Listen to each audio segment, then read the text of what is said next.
नमस्कार, स्वागत आहे आपलं नवीन रेसिपीमध्ये। आज आपण पाहणार आहोत मेथीच्या भाजीची एकदम झटपट होणारी रेसिपी।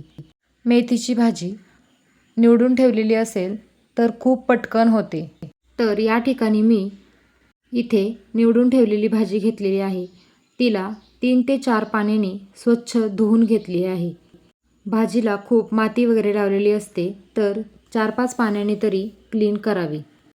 मिक्सरचं भांडं घेतले, त्यामध्ये 3 ते 4 मिरच्या, 4-5 लसणाच्या पाकळ्या, कच्चे शेंगदाणे घेतलेले आहेत। कच्चे शेंगदाणे घेतल्यानंतर त्याची टेस्ट खूप छान लागते। थोडेसे जिरेसुद्धा ॲड केलेले आहेत, ते मिक्सरला फिरवून घेतले। हे अशा प्रकारे थोडंसं जाडसरच ठेवायचं आहे। त्यानंतर एका कढईमध्ये थोडंसं चमचाभर तेल ॲड करायचे आणि आपण जे जाडसर वाटण वाटलेलं आहे ते तेलामध्ये मिक्स करून घ्यायचे।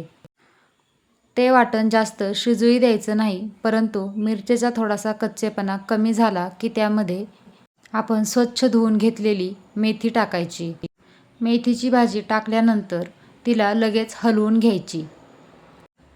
गरम गरम कढई असेल तर मेथीची भाजी पटकन कमी होते।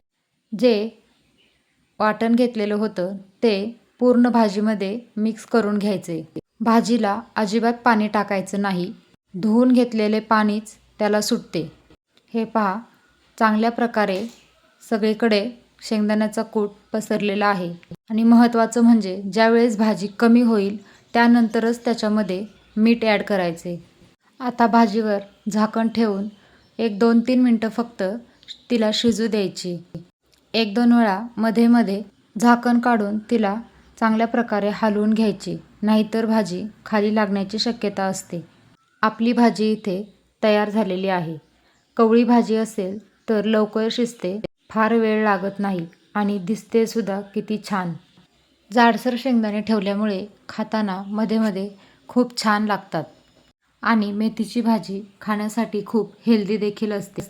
तर ही मेथीची भाजी तुम्हाला कशी वाटली नक्की सांगा आणि रेसिपी आवडली असेल तर आपल्या चॅनलला लाईक, शेअर आणि सबस्क्राईब करायला विसरू नका। धन्यवाद।